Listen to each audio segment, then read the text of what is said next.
Hare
O Devani Deva Gaurachandra Gauridas Mandire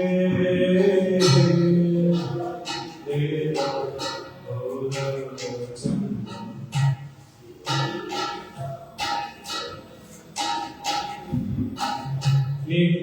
Nityananda Sangye Gaura Ambikapati Hare Nityananda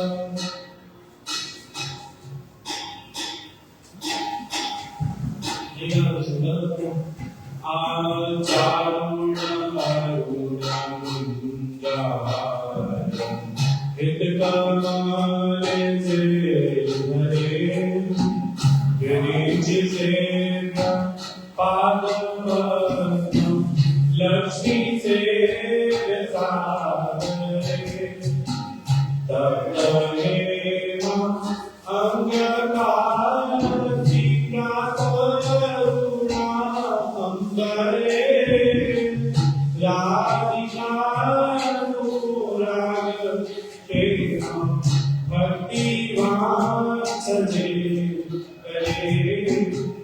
Shati Sudha Gaurachandra Anandika Antare Vashanda Khanda Nityananda Sange Ange Hare Nityananda Gaurachandra Gauridas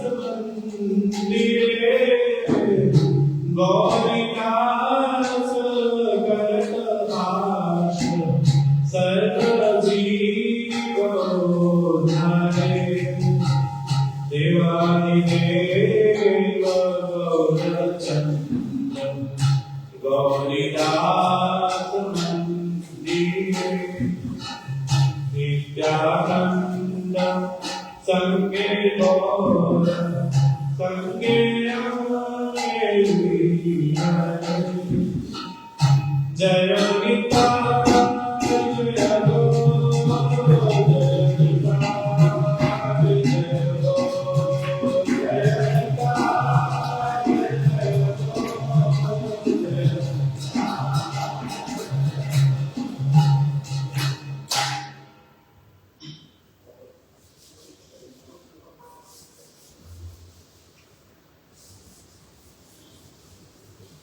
Krishnadeva Bhagantam Vande Krishnadeva Bhagantam Vande Manmanasa Maruga Agarati Japada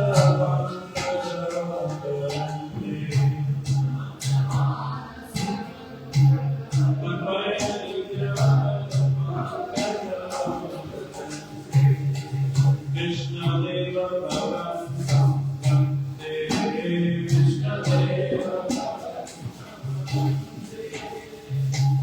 Yadyapi Samadhishu Vihirapi Parashati Natav Jagagamalichi Vihirapi Parashati Idami Sami Samyatavadhuta Tadapi Vipadhuta Viti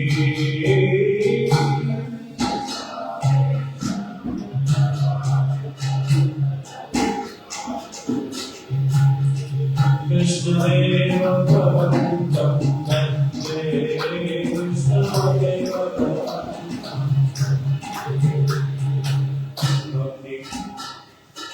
Bhakti Udam Jatiyadya Vimadava Nagaima Vilamatri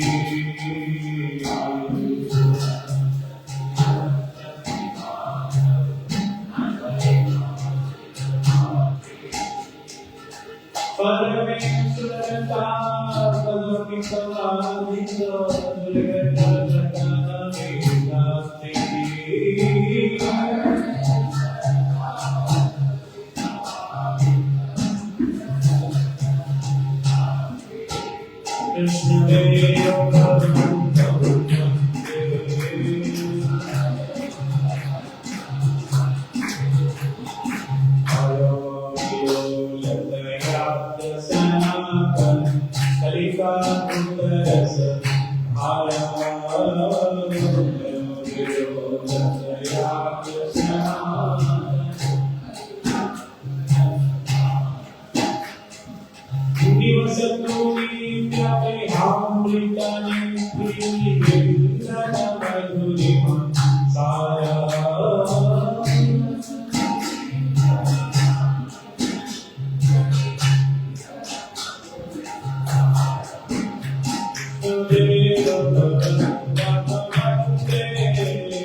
Hari Hari बोल।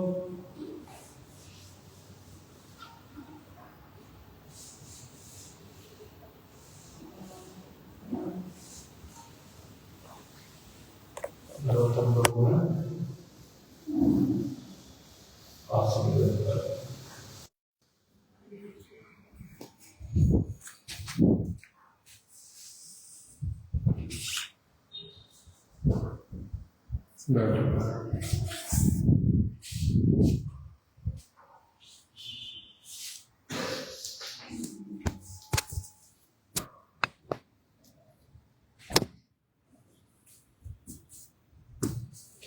ओम अज्ञानतिमिरान्धस्य ज्ञानाञ्जनशलाकया चक्षुरुन्मिलितं येन तस्मै श्रीगुरवे नमः। वाञ्छाकल्पतरुभ्यश्च कृपा सिन्धुभ्य एव च पतितानां पावनेभ्यो वैष्णवेभ्यो नमो नमः।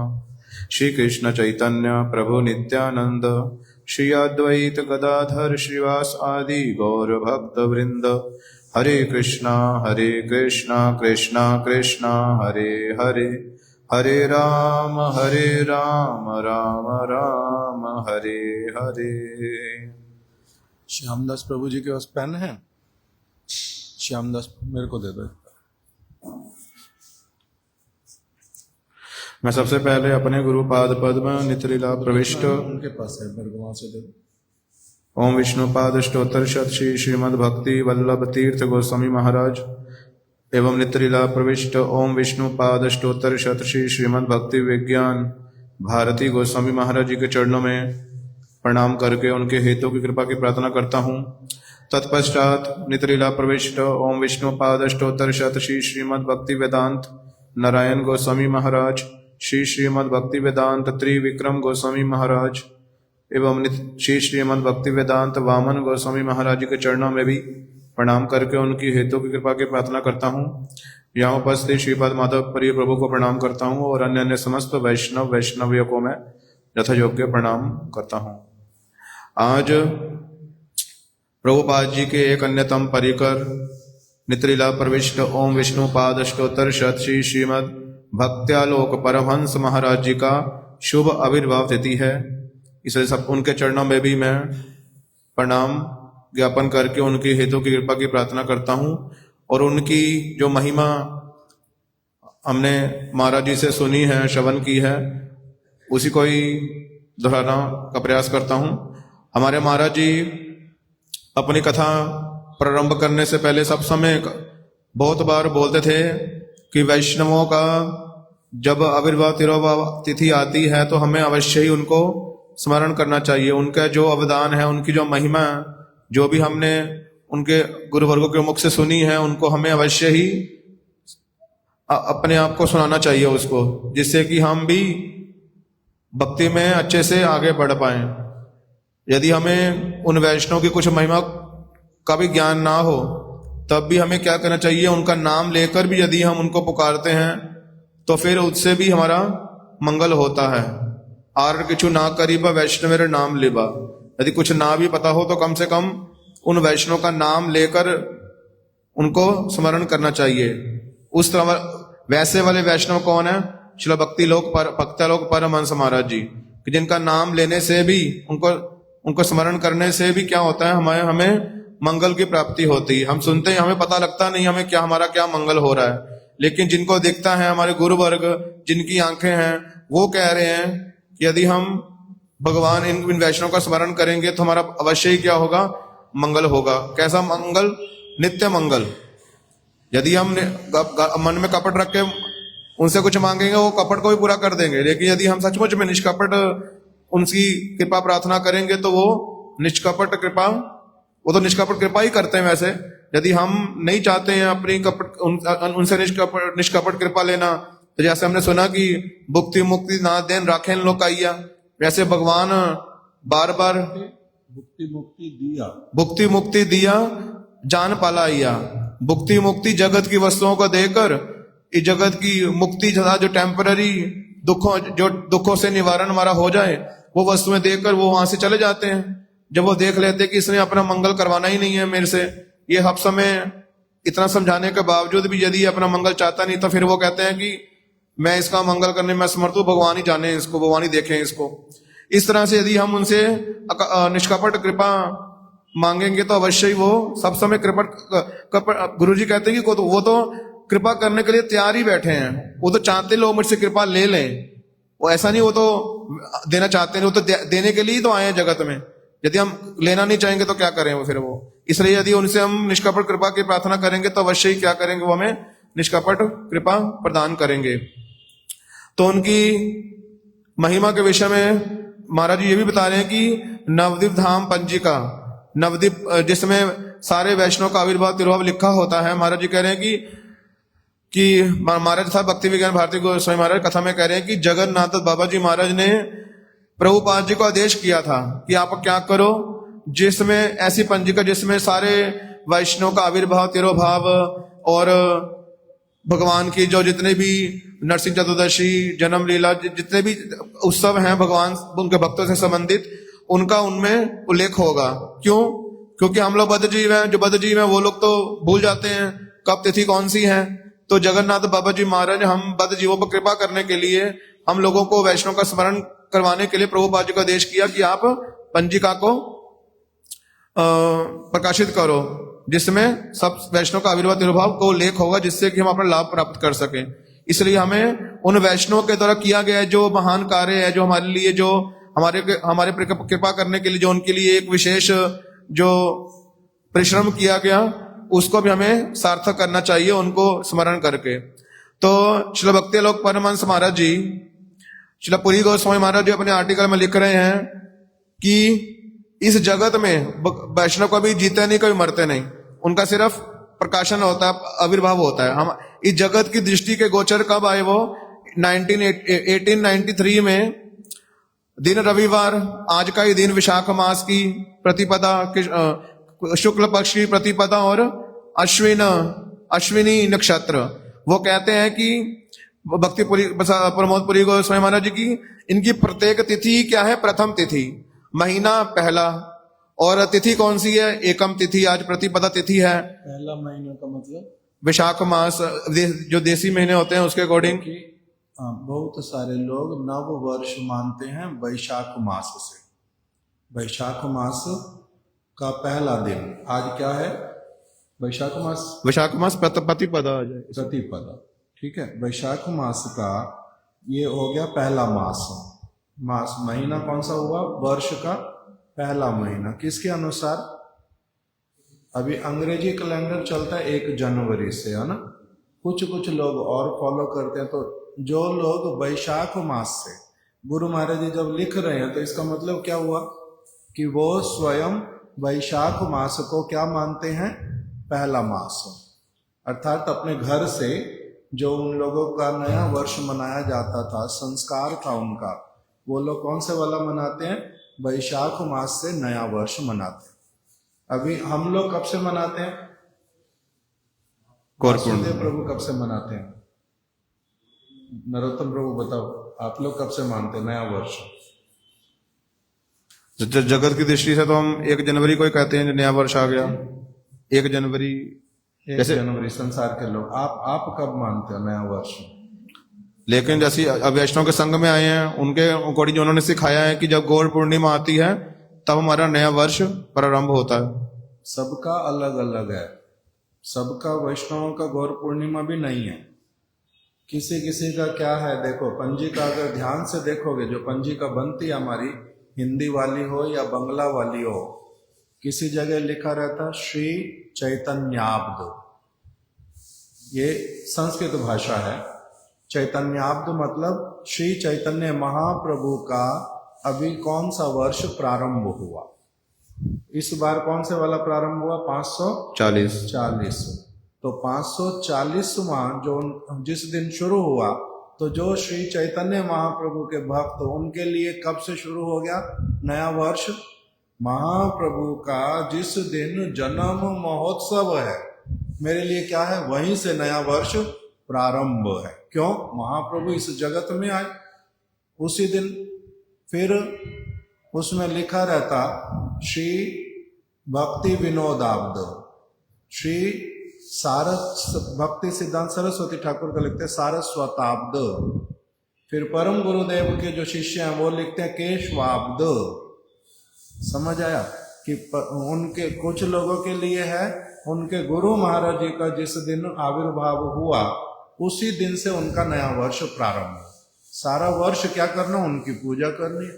तो इसीलिए इंडिविजुअल है ये सब लोगों के लिए, कौन किसके प्रति अत्यधिक समर्पित है, कौन किसके प्रति अत्यधिक कृतज्ञ अनुभव करता है, कौन किसको सबसे अधिक सम्मान देना चाहता है। और इन्होंने मेरा जीवन नया प्रारंभ कर दिया। मेरा नया जीवन, पहले जीवन कैसा था, अलग प्रकार का। इनके संग में आने से मेरा जीवन क्या हो गया, एकदम परिवर्तित हुआ, नया जीवन प्रारंभ हुआ, बड़ा आनंदमय जीवन प्रारंभ हुआ। इसलिए ये व्यक्ति जो मेरे जीवन में आए हैं इनके कारण मेरा क्या हुआ है, नया जीवन मिल गया मेरे को। तो इसलिए मेरा नया वर्ष कब से शुरू होता है, इनसे शुरू होता है। तो इसलिए सबका क्या होएगा, अलग अलग। अभी चैतन्य महाप्रभु ने आपके ऊपर, किसी के ऊपर साक्षात कृपा किया, साक्षात मिले हैं चैतन्य महाप्रभु? नहीं। तो इसीलिए हम लोगों का नया वर्ष किसका, कहां से प्रारंभ होएगा, वो उसके अपने अंतर हृदय, अंतर आत्मा से प्रकटित होता है। वो अपनी आप जब ठीक ठीक रूप में हृदय से विचार करेगा तब उसका अलग प्रकार का होगा। तो जैसा भी हो, इनके गुरु महाराज जी ने बंगाल के कैलेंडर के अनुसार, अधिकांश बंगाल के लोग वैशाख मास से क्या करते हैं, अपना नया वर्ष मनाते हैं। आज के की प्रथम वैशाख, उस दिन क्या करना उन्होंने, क्या करते हैं बताओ? बहुत सारे पीठा पाना, वो सारी मिठाइयाँ वो लोग बनाएंगे घर पे, बहुत कुछ बनाएंगे, सेवा के लिए भेजेंगे, रिश्तेदारों के पास भेजेंगे, जगह जगह फोन करेंगे।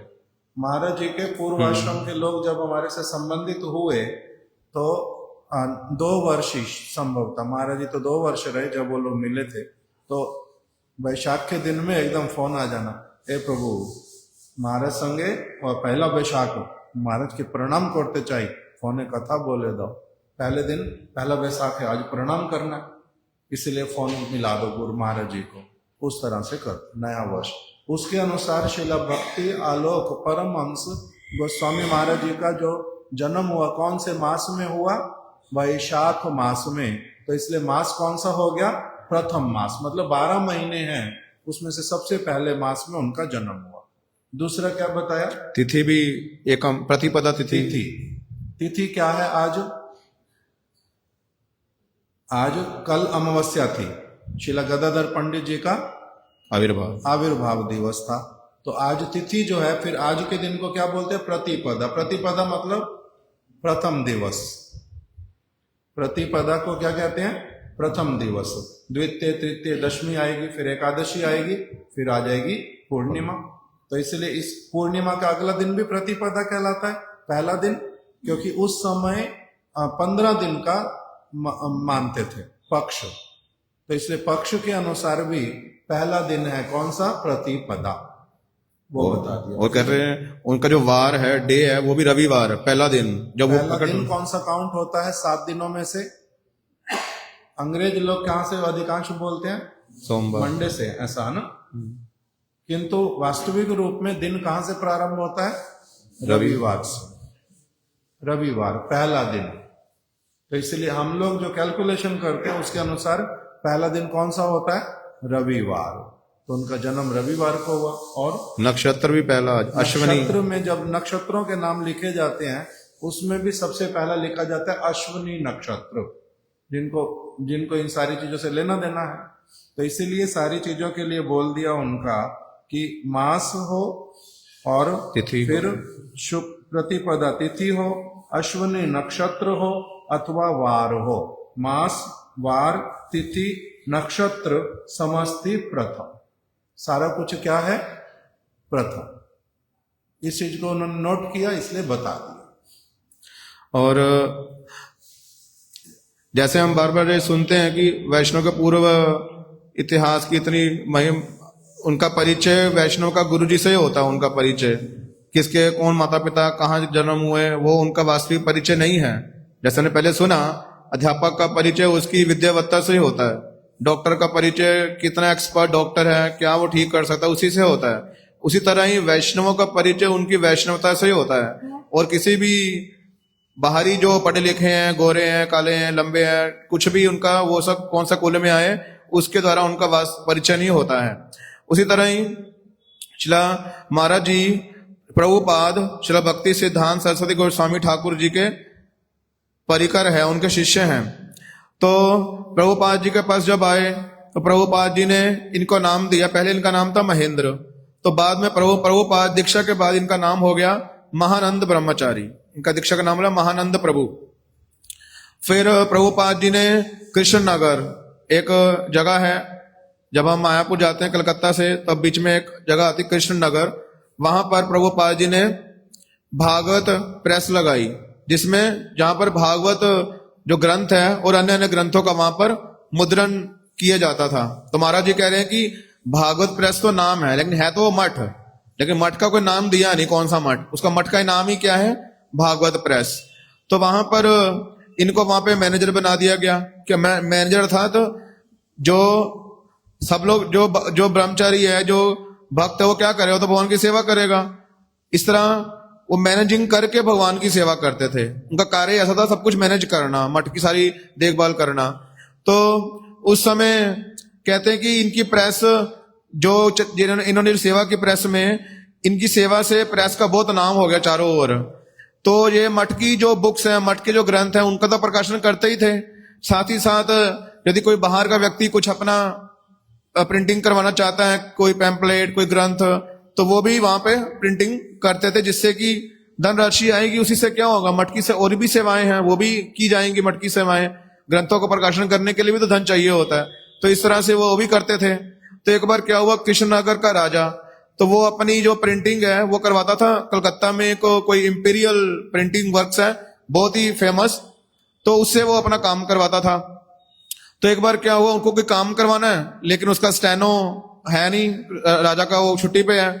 तो हमारे शिला भक्ति लोग महानंद प्रभु उस समय थे, तो उन्होंने राजा को बोला कि देखो, यदि आप कुछ प्रिंटिंग करवाना चाहते हैं तो हम ही कर देंगे, हमारे पास स्टेनो भी है, टाइपिस्ट भी है, हम सब कुछ आपकी सहायता कर देंगे।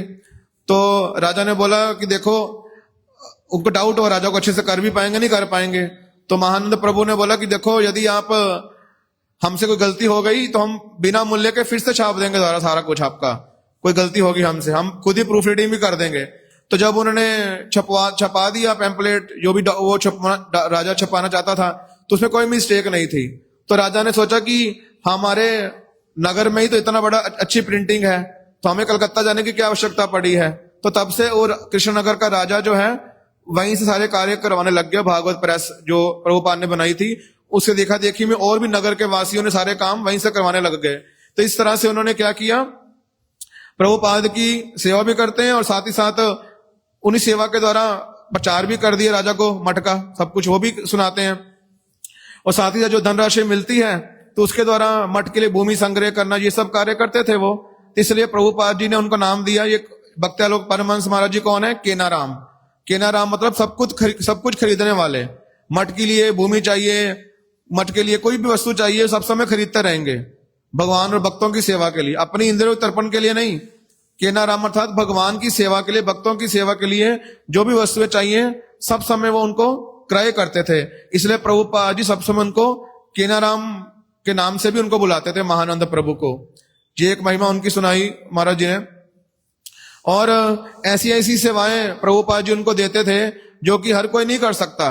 जैसे प्रभुपाद जी के समय क्या हुआ, नवद्वीप धाम में चंपक हट है, जो हमने कल भी नाम सुना चंपक हट का, जहां पर गौर गदाधर जी के सेवित विग्रह हैं, जहां पर कवि जयदेव गोस्वामी रहकर भजन करते थे, राधा माधव जी की सेवा करते थे।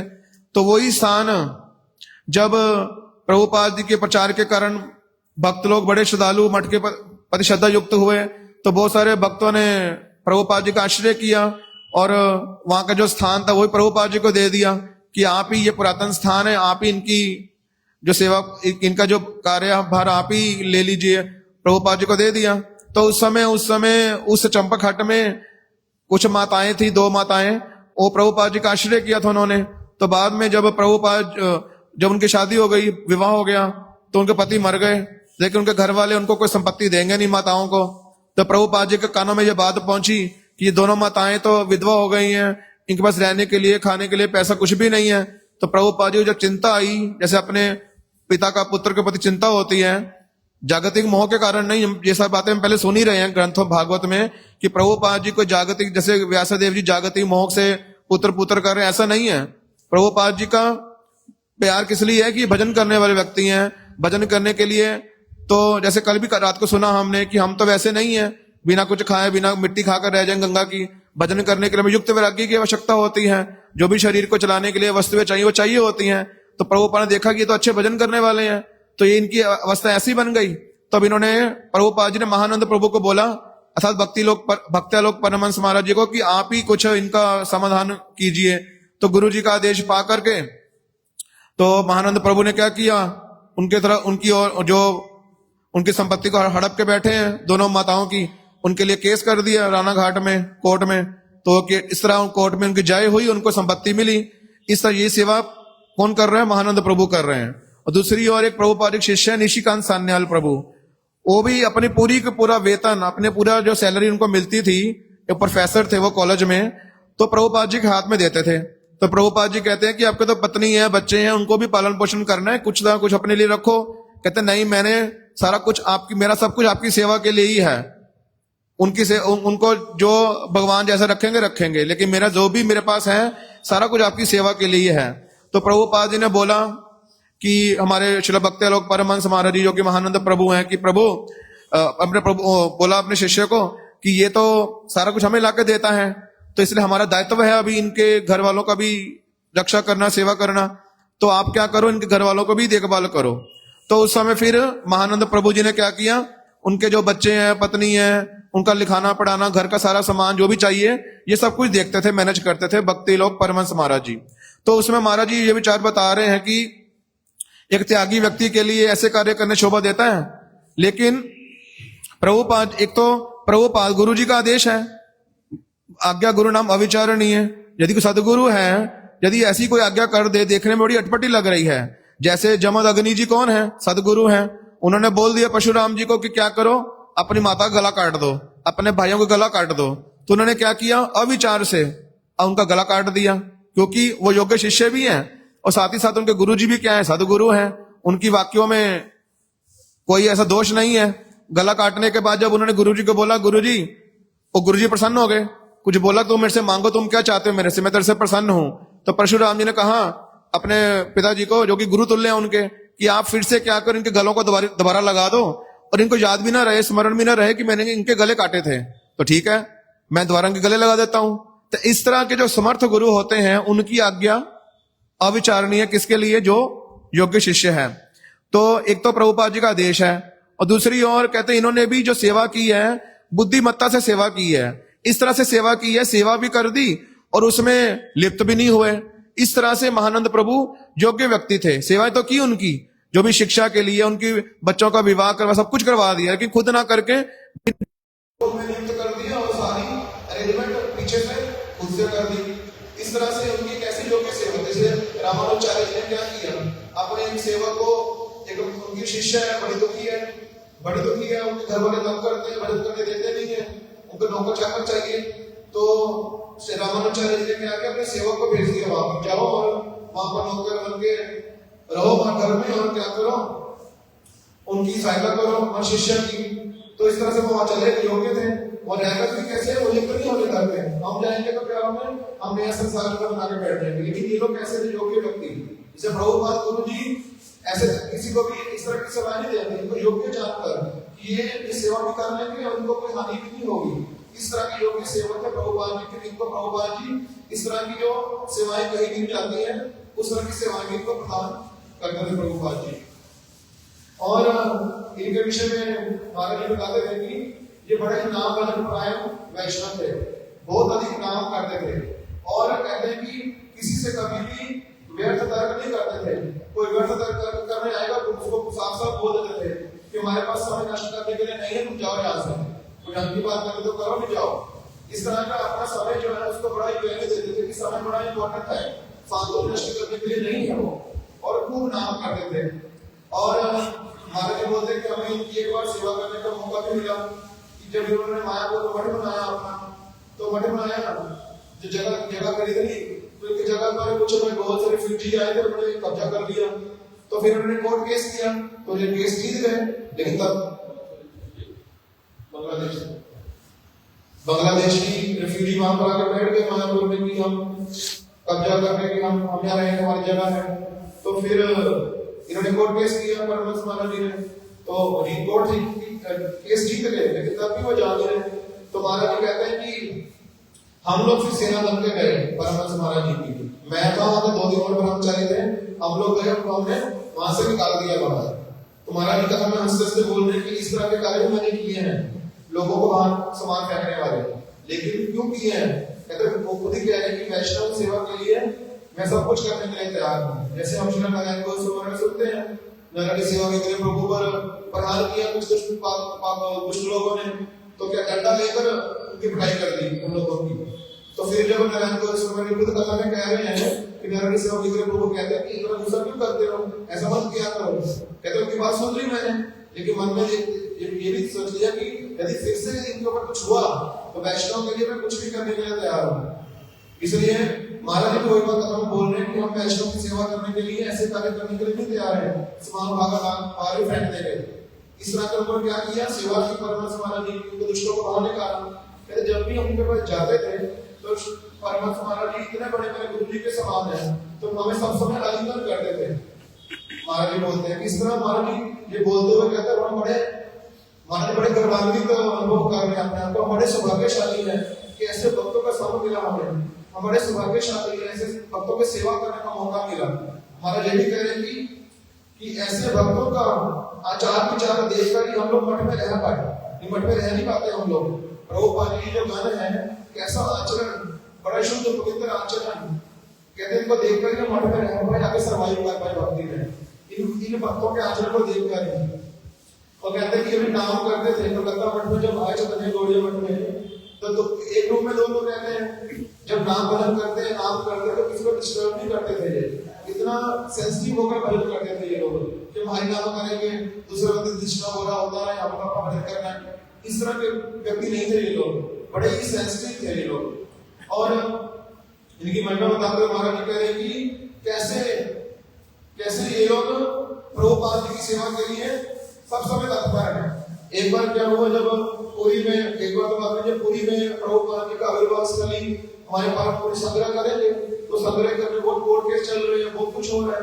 तो हमारे परम गुरु जी ने उस समय जो वहां पे उड़ीसा में मठ है, तो बहुत सारे जो डॉक्यूमेंट्स है वो उड़िया लैंग्वेज में है, उसको पढ़ने के लिए कोई उड़िया व्यक्ति चाहिए। तो उस समय उदाला में, क्योंकि उससे पहले जब ये महानंद प्रभु थे, इसको बताने से पहले महाराज जी को बात बता रहे हैं कि जब श्री भक्ति स्वरूप पर्वत गोस्वामी महाराज जी प्रभुपाद जी के शिष्य है, उनका मठ है उदाला में, उड़ीसा में, शिवांशा मान में दैत्य गौड़िया मठ।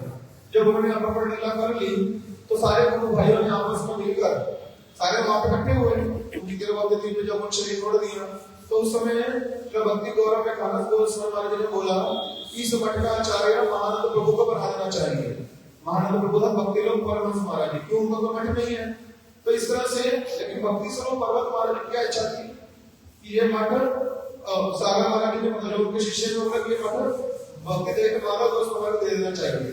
लेकिन कहते हैं महाराज जी ऐसे हमारे गुरु जी ये लोग ऐसे हैं, कभी भी लैंड के लिए जगह के लिए नहीं मार रहे हैं। जैसे हमने कल कथा में सुना कि कुछ ऐसे लोग हैं सिर्फ बिल्डिंग में 9 कमरे हैं, उसी के लिए लड़ मर रहे हैं, उसी के लिए क्या कर रहे हैं, कोर्ट केस कर रहे हैं, दूसरे को मारने बनाने के लिए तैयार हैं। लेकिन ये लोग कैसे हैं, खुद जिसका मठ है अपने आप से हमारे परम जी को दे रहा है। लेकिन एक गुरु भाई ने बोल दिया ये महानंद प्रभु को इस मठ का आचार्य बना देना चाहिए, ये मठ को दे देना चाहिए।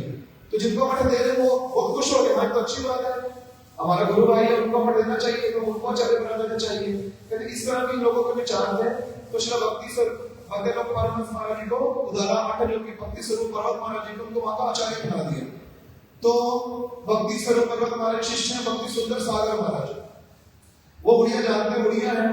तो हमारे परम गुरु जी ने एक बार बोला परमहंस महाराज जी को कि महाराज आपके पास ये सागर महाराज है तो उड़िया जानने वाले हैं, हमें पूरी पट में जाना है, तो बहुत सारे डॉक्यूमेंट उड़िया लैंग्वेज में है, उनको पढ़ने के लिए कोई लोग चाहिए, क्या आप हमें यदि आपको कोई असुविधा ना हो तो क्या ये हमें दे सकते हैं सेवा के लिए?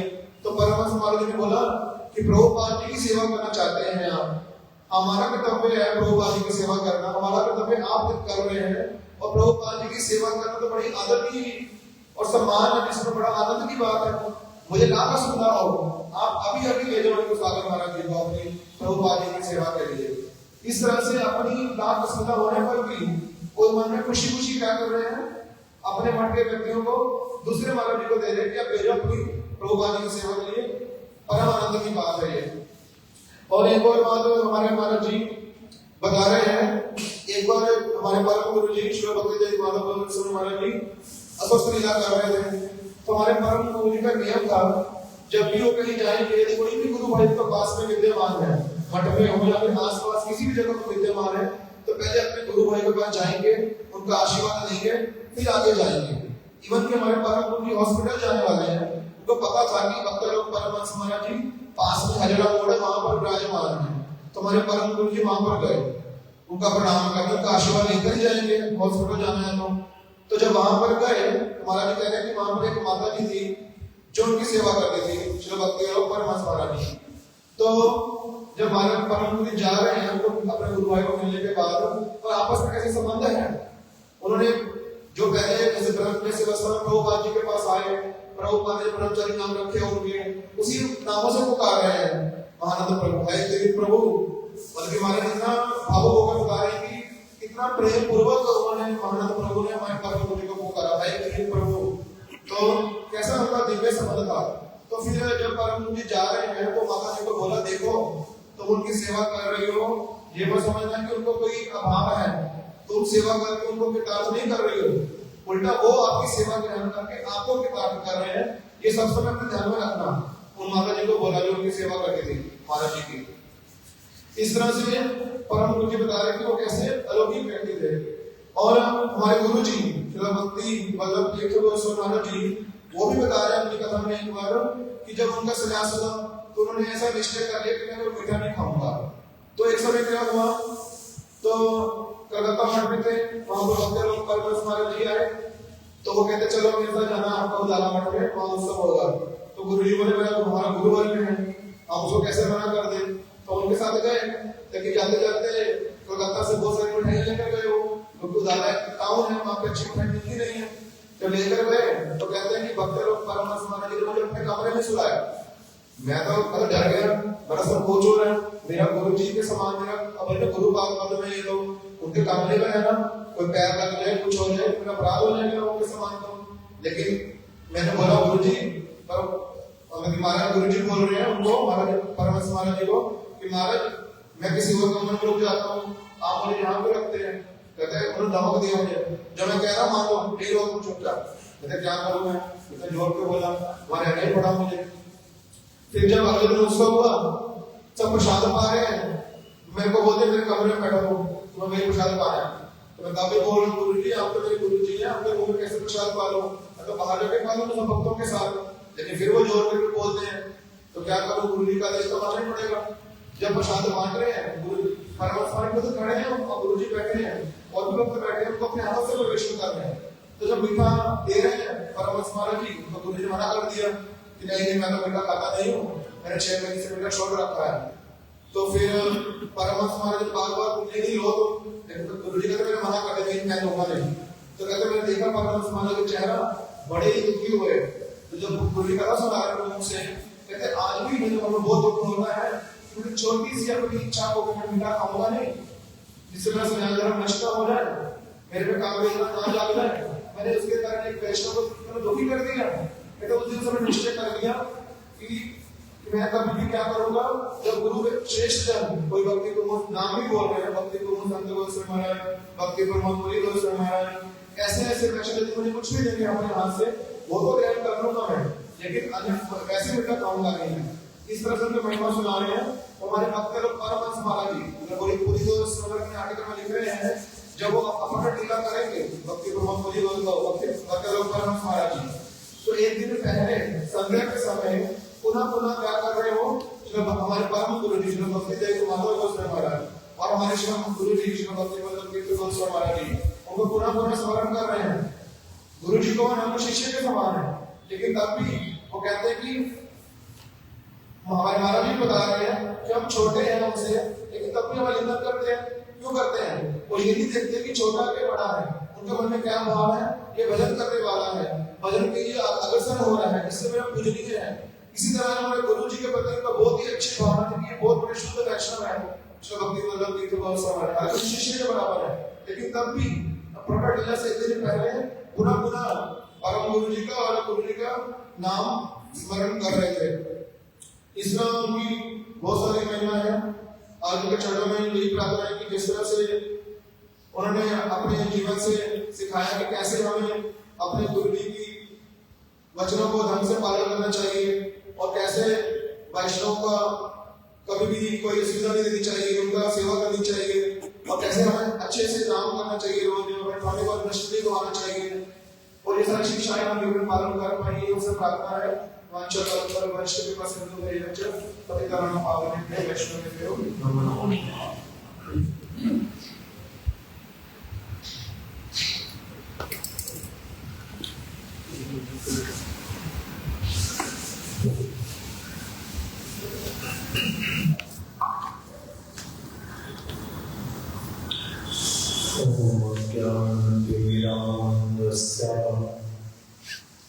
ज्ञानाञ्जनशलाकया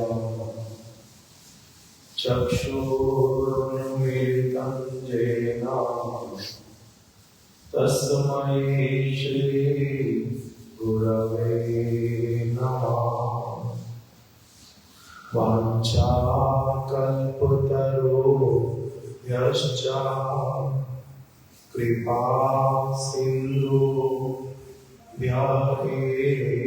च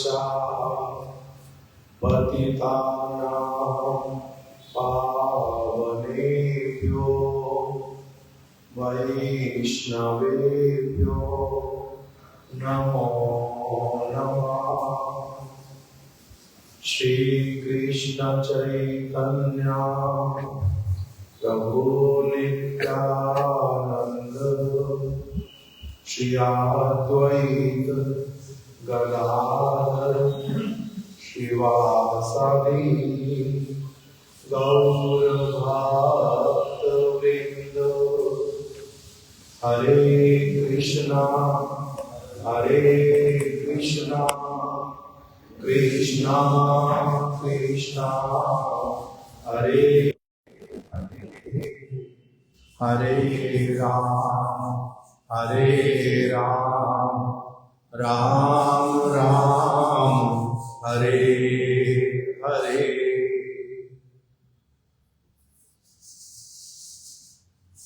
तो कितने लोग काम कर रहे हैं? 5 लोग। इनको 10-15 मिनट रोक सकते हैं सिर्फ 10-15 मिनट काम बंद कर।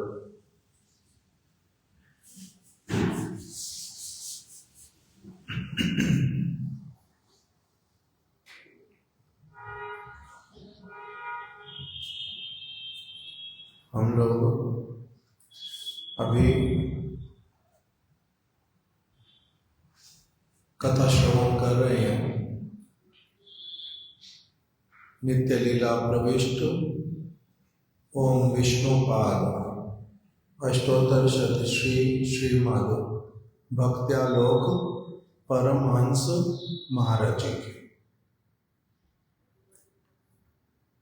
उनका आज शुभ आविर्भाव दिवस है, इसीलिए उनके श्री चरण कमलों का कुछ स्मरण कर रहे हैं। श्रवण कीर्तन इत्यादि उनके विषय में। जो वैष्णव गण हैं उनको चैतन्य चरितामृत के अंतर्गत बतलाया। जब हरिदास ठाकुर जी का प्रसंग आया तो वहां पर श्री चैतन्य महाप्रभु अपने मुख से बोल रहे हैं महाप्रभु कह रहे हैं कि हरिदास आचिला पृथ्वीर शिरोमणि ताम बिना रत्न शून्य होइला मेदिनी। हरिदास ठाकुर, हरिदास आचिला पृथ्वीर शिरोमणि, पृथ्वी के ऊपर जितने सारे प्राणी रहते हैं उन सारे प्राणियों में सबसे श्रेष्ठ प्राणी कौन सा है? मनुष्य, मनुष्य जाति। पृथ्वी के ऊपर अनेक प्राणी रहते हैं, तो उन सभी प्राणियों में से सबसे श्रेष्ठ कौन है?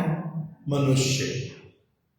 फिर मनुष्य बहुत प्रकार के, इसको भी श्री चैतन्य महाप्रभु ने चैतन्य चरितामृत में वर्णन किया कि कितने लोग क्या हैं, पर्वतों पर रहते हैं, कोई वनों में रहते हैं, कोई कहीं तो कोई कहीं। सभ्य, उनको सभ्यता का भी बहुत सारे लोगों को पता नहीं है, किंतु फिर मनुष्य प्रारंभ कहाँ से किया? उनके लिए बताया कि किसी किसी में नैतिकता तक भी नहीं है। नैतिकता तक नहीं है मतलब उनको नीति इत्यादि विचार कुछ भी नहीं पता। जैसे शेर के लिए कोई नियम है, शेर का कोई जीवन में नियम है, हाथी का, किसी भी पशु का, पक्षी का, कीट पतंग का नहीं, उनका तो कोई विचार नहीं है ऐसा। किंतु मनुष्य के क्या होते हैं?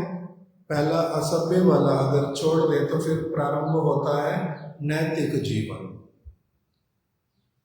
डिटेल बहुत सारी हो जाती है नैतिक जीवन, उसमें भी फिर आगे नैतिक हैं, कुछ नीतियां मानते हैं, कुछ सभ्य हैं, किंतु नास्तिक है,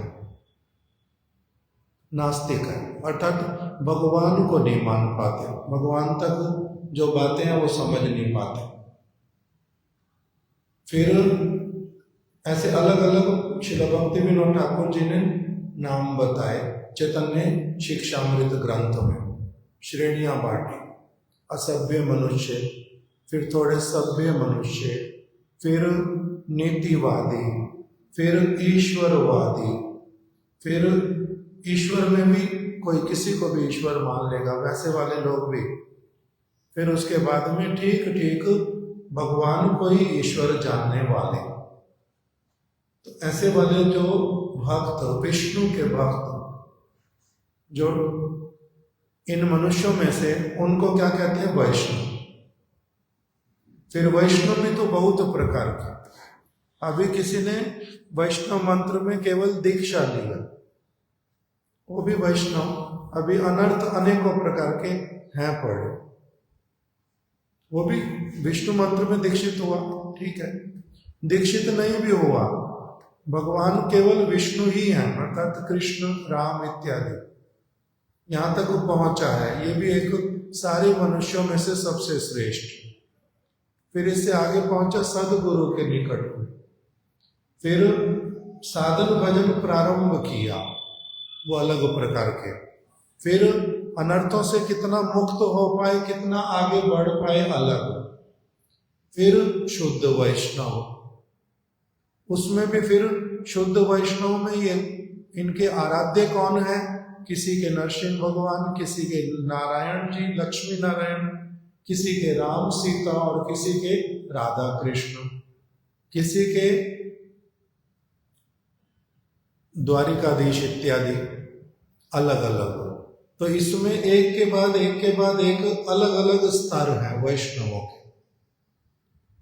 वैष्णव होना ही अपने आप में क्या है? सौभाग्य का बात। अर्थात लाखों करोड़ों अरबों लोगों की भीड़ में से ये सत मार्ग पर चलना इन्होंने प्रारंभ किया, सत मार्ग पर चलना प्रारंभ किया। तो पृथ्वी के भक्त हरिदास महाप्रभु ने कहा, हरिदास आचिला पृथ्वी शिरोमणि। हरिदास ठाकुर जो है ये पृथ्वी के क्या हैं? शिरोमणि, मतलब पृथ्वी पर रहने वाले समस्त प्राणियों में से सबसे श्रेष्ठ पृथ्वी शिरोमणि। पृथ्वी पर बहुत सारी चीजें हैं, ता बिना रत्न शून्य हैला में देनी। हरिदास ठाकुर जब तक इस पृथ्वी पर हैं तब तक पृथ्वी कैसी है? रत्नों से रत्न उसके ऊपर है पड़ा भी। हरिदास ठाकुर एक रत्न है, निर्जीव रत्न नहीं। निर्जीव रत्नों का अधिक वैल्यू गिना गया नहीं, चाहे वो हीरा हो, चाहे कोहिनूर हो, चाहे चिंतामणि हो, जगत वाली उसके लिए कोई बात ही नहीं किया। वो कहते वो सब छोड़ दो, नीचे की बात, निर्जीव है तो इस जगत में मूल्य कितना भी क्यों ना हो। एक व्यक्ति मर गया अथवा जीवित है, किंतु कोई पूछता ही नहीं उसको, सड़क पे पड़ा रहता। जीवित है किंतु कोई नहीं है उसका, और भिक्षा मांग के ऐसे करके जीवन चलाता, पड़ा रहता केवल। तो ये जो व्यक्ति, इसका हीरे से मूल्य ज्यादा न कम। किसी व्यक्ति को बोलो इसको खरीद लो, मनुष्य को जो जीवित है अभी, और हीरे को खरीद लो, किसको खरीदेगा? हीरे का मूल्य लगेगा, इस मनुष्य का लगेगा। तो कौन सी चीज बड़ी हुई? हीरा बड़ा हुआ या ये मनुष्य का वैल्यू बड़ा हुआ? हीरे का वैल्यू बड़ा हुआ। किसके अनुसार? सांसारिक विचार वाले लोगों के अनुसार। और जिसका होगा आत्मा वाला विचार, वो किसको बड़ा कहेगा दोनों में से? मनुष्य को। क्यों? क्योंकि इसमें क्या है? अभी प्राण है, आत्मा है, ये भगवान का अंश है, ये भगवान का अंश है। इसमें जो वस्तु है वो हीरे मोती में कहां पर है? नहीं है। इसलिए मूल्य किसका अधिक है? किसी व्यक्ति का जिसमें प्राण है, वो देख पाएगा। और फिर अगर कोई वैष्णव हो, और वो भी फिर हरिदास ठाकुर जैसा वैष्णव हो, उसके लिए क्या महाप्रभु ने बोल दिया, हरिदास आचिला पृथ्वी शिरोमणि। ये पृथ्वी पर रहने वाले सारे मनुष्यों में से सबसे अधिक मूल्यवान। समझ आई बात? ता बिना रत्न शून्य हैला मेदिनी। जब हरिदास ठाकुर इस जगत से चले गए तो मेदिनी भी मतलब पृथ्वी, तो पृथ्वी कैसी हो गई? ये बहुत अमूल्य रत्न से रहित हो गई। ये वाला रत्न पृथ्वी का अब नहीं रहा, चला गया। तो क्या सारे वैष्णव ही ऐसे होते हैं या नहीं होते? सारे वैष्णव ऐसे होते हैं या नहीं होते? पृथ्वी के शिरोमणि, रत्न स्वरूप, सबका अलग अलग रत्नों में भी जैसे मूल्य होता है, कौन से रत्न का कितना मूल्य, कौन से रत्न का कितना मूल्य, वैष्णव सारे ही क्या है? ऐसे तो वंदनीय है, सबका मूल्य है। चाहे अभी किसी ने प्रारंभ को भी किया, इसलिए हमारे महाराज जी बोलते थे कि देखो वैष्णव वंदना अगर कोई व्यक्ति ध्यान से पढ़े तो उसमें क्या लिखा हुआ है? वृंदावन वासी जतो, नवद्वीप वासी जतो, फिर नीलाचल वासी जतो, फिर गौड़ देश वासी, फिर जे देश जिस देश में भी रहते हैं, फिर भूतकाल के, वर्तमान काल के, भविष्य काल के जो सब वैष्णव होंगे, मैं सबको प्रणाम करूं। बताया तो इसमें जो भविष्य काल में होंगे वो वैष्णव क्या एक दिन में बन जाएंगे? नहीं, प्रारंभ है कहीं ना कहीं से। तो सभी के सभी वैष्णव भी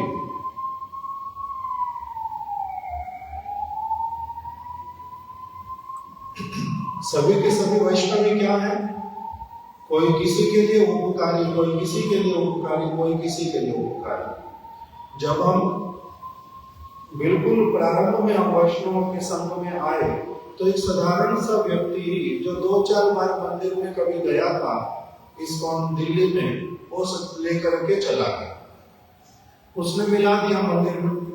तो अभी जो मंदिर में मिले सबसे पहले लोग, वो लोग भी हमारी तरह ही, इसलिए उनसे मित्रता होने लगी। कोई 1 महीना पहले आया, कोई 4 महीने पहले आया, कोई 8 महीने पहले आया। तो उनके साथ में रहने से क्या होना प्रारंभ हो गया? भक्ति की कुछ क्रियाओं में रुचि हो गई। उनके साथ ही कहीं जा सकते, आ सकते, बात कर सकते, किसी का कुछ समझ सकते। तो ये करते करते हर एक व्यक्ति क्या करता है, जो भी वैष्णवों से संबंध युक्त हो जाता है, वो हम लोगों को क्या करता है, फिर भगवान से संबंधित, वैष्णवों से संबंधित कहीं ना कहीं कोई विचार, कोई शिक्षा, कोई आगे बढ़ाना अलग अलग सभी लोग करते हैं। इसलिए सभी के लिए क्या कहा गया? सारे मेरे लिए पूजनीय भैया छे, कोई भी प्रभु जतो दास। जो बन चुके, जो बन रहे हैं, जो बनेंगे, सारे वैष्णव मेरे लिए क्या है? पूजनीय। एक ये वाला विचार। दूसरी बात कि सारे वैष्णव लोग, श्रेष्ठ होने वाले वैष्णव भी क्या सारे एक जैसे कार्य करते हैं? श्रील गौर किशोर दास बाबा जी महाराज जी के कितने शिष्य थे?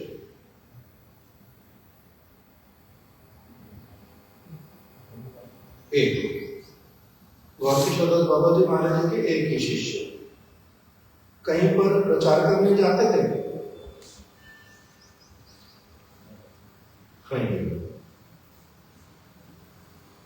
संपत्ति, मंदिर इत्यादि उनके पास बहुत सारे, कुछ।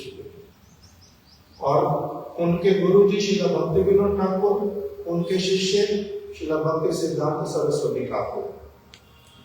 गौर किशोर दास बाबा जी महाराज जी ने कोई ग्रंथ लिखा? नहीं। भक्ति विनोद ठाकुर जी उनके जो गुरु जी हैं, उन्होंने ग्रंथ लिखे 100 से भी अधिक। प्रचार भी स्थान स्थान पर किया, विद्या भी बहुत अलग प्रकार की, शुद्ध वैष्णव। गौर किशोर दास बाबा जी महाराज परमहंस वैष्णव, शुद्ध वैष्णव।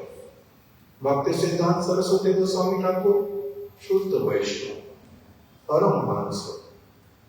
तो इसलिए इनके ये जो वैष्णव गण है, इनका बाहरी बहुत कुछ ही नहीं देखा जाता। इनको देखने के लिए अलग प्रकार की दृष्टि, अलग प्रकार की अवस्था चाहिए होती है। इनका महिमा ही अलग प्रकार का बिल्कुल।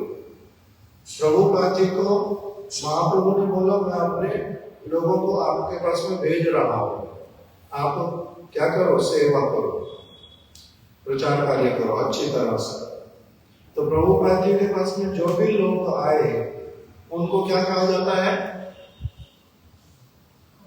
महाप्रभु प्रेरित जन। श्री चैतन्य महाप्रभु के द्वारा प्रेरित। कौन से वाले भक्त उनके महाप्रभु के द्वारा प्रेरित हैं?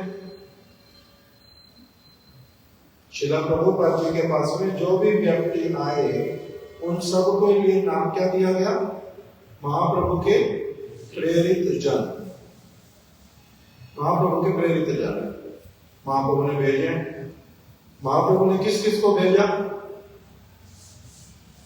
नित्य सिद्ध परिवारों को भी भेजा,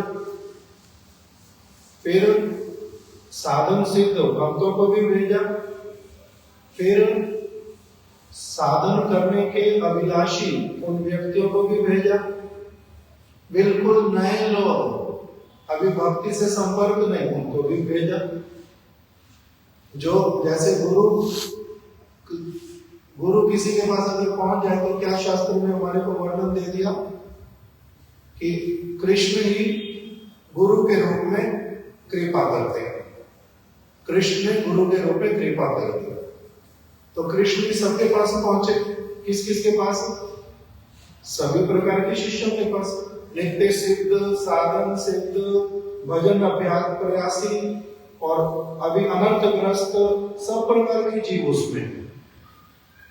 और सबकी सेवाएं भी क्या होती हैं? अलग अलग प्रकार की। कोई कुछ सेवा करता है, कोई कुछ, कोई कुछ। किसी ने बहुत अधिक सेवा की तो इसका अर्थ वो नित्य सिद्ध होंगे, ये भी कोई गारंटी नहीं। गौर किशोर दास बाबा जी महाराज, उन्होंने बाहरी रूप में तो दिखाई दे रहा है कि कोई बहुत विशेष सेवाएं की हो, इस कारण से उनको कहा जाता है ये नित्य सिद्ध है, ये बात तो आई नहीं। और किसी ने कोई बहुत सेवा की तब भी नित्य सिद्ध हो सकते, नहीं सेवा की तब भी नित्य सिद्ध हो सकते। और किसी ने बहुत सेवाएं की, बिल्कुल कम सेवा की, तब भी नित्य सिद्ध भी हो सकते, अनर्थग्रस्त आलस्य भी हो सकते। सब प्रकार के लोग इन सारी चीजों को देखने के लिए क्या चाहिए होता है? एक अपना जैसे जैसे वैष्णवता अग्रसर होता है उसी के अनुसार देखने का योग्यता आता है। देख पाते, नहीं भी देख पाते, अलग अलग है सारा कुछ। तो इसीलिए श्रील प्रभुपाद जी के पास में आने वाले भक्तों को क्या कुछ कुछ लोग होते हैं। अब श्रील प्रभुपाद जी के ऐसे वाले शिष्य भी हैं, उनके समय में उन्होंने बहुत बड़ा रोल प्ले किया, प्रभुपाद जी का प्रचार करने में भी, उनकी सेवा करने में भी, मंदिर बनाने में भी, ग्रंथों को छापने में, पत्रिकाओं को छापने में भी सेवाएं भी की हैं। सुयोग मिला उनको भी, और बाद में उनका पतन भी हुआ। ऐसे वाले लोग भी हैं बड़े, किंतु उस समय प्रोमिनेंट की हैं, सेवाएं बड़ी बड़ी की हैं। सब प्रकार के लोग हैं ना? नहीं है, सब प्रकार के लोग होते हैं। तो अभी जिन लोगों का पतन हो जाता है उनके लिए क्या किया जाता है?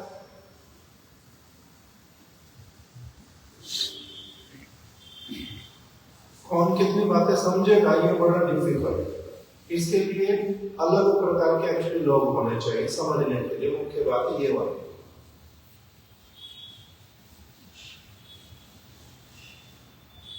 ये विषय किसी और समय में स्पर्श करें। अलग अलग परिस्थिति, इसलिए अपने अधिकार के अनुसार सारी वस्तुओं को क्या करना चाहिए?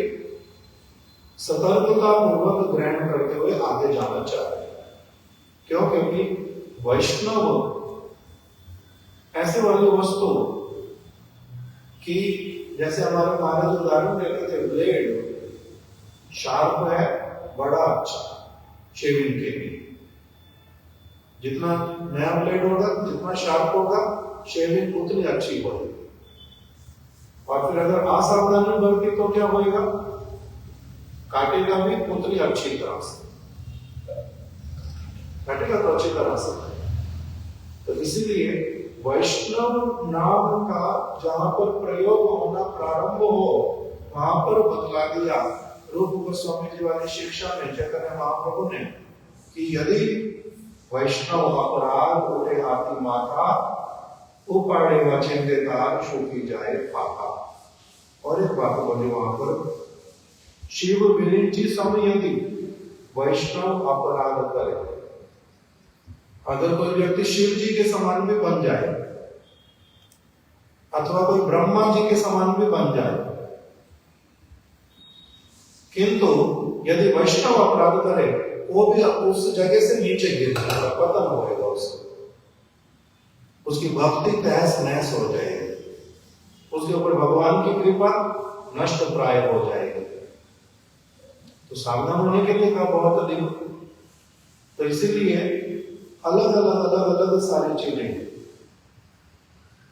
इसलिए वैष्णवों के लिए कहा गया कि देखो भाई, मेरा जिससे उपकार हुआ, मान लो ऐसा कोई व्यक्ति जिसने मेरा क्या किया? उपकार किया, वो भक्ति में किंतु आगे बढ़ता ही नहीं।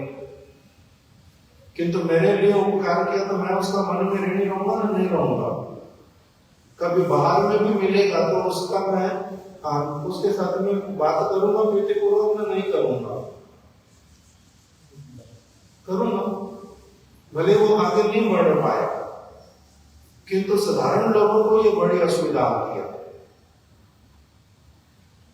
इस्कॉन के एक भक्त थे जिनका नाम था कीर्तनानंद, प्रभु कीर्तनानंद महाराज। सेवाएं की एक समय में, बाद में पतित भी हुए, उनकी बड़ी सारी कंप्लेंट्स भी, अलग अलग सेवाएं बहुत सारी, साथ में दोष भी बहुत सारे, तो दोनों चीज तो आती जाते साथ साथ में।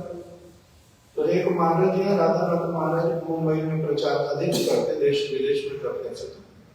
तो और राधानाथ महाराज जी को एक दिन मिले, तो राधानाथ महाराज जी ने उनको क्या किया, गले लगा लिया। पुराना व्यक्ति है, सेवाएं एक साथ की हुई हैं, अभी गले भी लगा लिया, और किसी ने वीडियो करके फोटो भी खींच लिया। तो वो बार बार क्या भेजते हैं लोगों के पास में, देखो ये व्यक्ति इतने दोष किए थे, राधानाथ महाराज फिर भी उनको गले लगा रहे, राघव से इतने दोष किए थे, राधानाथ महाराज उनको फिर भी गले लगा रहे। तो उसमें क्या कर दिया, उनका दोष हुआ बहुत बड़ा नहीं हुआ राधानाथ महाराज जी का, राधानाथ महाराज जी का दोष हो गया गले लगाने से उनको नहीं। क्यों दोष हुआ, वो तो ये वो भी जानते हैं अच्छी तरह से कि इसने सेवाएं भी की हैं अलग अलग समय में, और इनकी अलग अलग असुविधाएं भी हैं, किंतु एक मनुष्यता वश में तो किससे मिलना होता है कि नहीं होता, एक साधारण व्यवहार में कुछ होता है तो नहीं होता, वो सारी चीजें हैं, किंतु बहुत सारे लोग इन सारी चीजों को समझ नहीं पाते, इनको समझ नहीं पाते, इसलिए असुविधा में पड़ते। तो इसलिए कहा कि देखो भाई, जिसके साथ में भी वैष्णव नाम प्रारंभ हो, जिन्होंने सद्गुरु चरण आश्रय किया, उनकी चीजों को, जो भी कुछ आपने उनके विषय में धारणा रखनी, जो कुछ भी उनके लिए कहना, कैसा वाला होना चाहिए, अत्यधिक सतर्कता पूर्वक, जैसा भी हो। इसलिए उनकी क्यों ऐसी वाली बातें उठाई, इनकी क्रियाएं कैसे है, देखो श्रील परमहंस गोस्वामी महाराज जी की, हम लोग तो गोस्वामी बोलते नहीं ऐसे, श्री भक्त आलोक परमहंस महाराज, परमहंस कहने से ही गोस्वामी से भी बहुत बड़े, इसलिए उसमें गोस्वामी लगता नहीं, किंतु कुछ भक्त लोग कभी लगाते हैं, जैसा भी हो। क्या बोल रहा था बात, हाँ, उनको सेवाएं कैसे वाली मिलती हैं, प्रेस को लोगों के लिए प्रिंटिंग कर करके बाहर के लोगों की किताबें भी छापते हैं, पैम्फलेट भी छापते हैं, और चीजें छापते हैं, उससे पैसा कमाई करते हैं कौन, ब्रह्मचारी और सन्यासी। इनकी क्रिया के विषय में कोई अगर बातचीत करने लगे तो उसको क्या होगा, क्या माइंड में आएगा, क्या करता है ये व्यक्ति, क्या करता है, बिजनेस, तो बिजनेस कर रहे हैं, ये ब्रह्मचारी है, ये तो बिजनेस कर रहा है, इस तरह का आएगा। फिर दूसरा बताया कि एक गृहस्थ व्यक्ति ऋषिकांत सन्यासी, वो अपना क्या करेंगे, वो प्रभुपाद जी के शिष्य बने, बहुत बड़े, मेरा काम करता हूँ, प्रोफेसर हूँ बहुत बड़ा, इनकम जितनी होती सारी मैंने आपको दे देनी, मैंने गुरु सेवा करनी, मैंने नहीं कुछ और करना। ये दोष कर रहे हैं, नहीं कर रहे, इनको नहीं कह सकते कि सेंटिमेंटल है ना, क्या बेकार के अपने घर की चीजें अपने आप अपने खर्चे चलाओ, क्या चाहिए क्या नहीं चाहिए, प्रभुपाद जी को इस जल में डाल दिया, सेंटिमेंटल नहीं है ना, नहीं है, तो कह रहे मत बोलो कुछ भी, क्यों, नाम लगा हुआ वैष्णव, इसलिए सावधानी पूर्वक उनके विषय में बात करो। ब्रह्मचारी प्रिंटिंग प्रेस चला रहा है, पैसे के लिए कर रहा है, ये तो बिजनेस कर ही पड़ा, ये वाली चीज मत बोलो, कह रहे साथ नहीं अपनी आप निर्णय पे पहुंचो, डोंट जज। ऋषिकांत सन्यासी जी को डोंट जज। प्रभुपाद जी जानते हैं सेंटिमेंटल है नहीं है, किस कारण से कर रहा है, उनका क्या स्तर है, वो अलग चीज, प्रभुपाद जी एक्सेप्ट कर रहे। फिर आगे किसको सेवा में लगा रहे हैं, परमहंस महाराज जी, ये है ब्रह्मचारी। ब्रह्मचारी होके उनके घर में भी जाते हैं, उनकी पत्नी से खर्चा क्या क्या चाहिए, क्या क्या खर्चे होते हैं, कितना पैसा उनसे होगा, वो सारा कुछ उनका हर महीने हिसाब किताब भी करेंगे, उनको पैसे दे करके भी आए। ये ब्रह्मचर्य, ये काम है ब्रह्मचर्य का। ये ब्रह्मचर्य का काम है ना, नहीं है?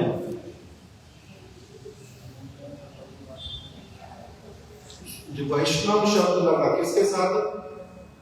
प्रभुपाद जी के साथ में। वैष्णव शब्द लगा ऋषिकम शर्मा जी के साथ में। वैष्णव शब्द लगा फिर महान ब्रह्मचारी श्री परमहंस गोस्वामी महाराज जी के नाम के साथ में। तो इसलिए कह रहे हैं कि भैया किसी भी विचार को लेने के लिए, निर्णय लेने के लिए जज मत बनो, डोंट जज, सावधानी पूर्वक।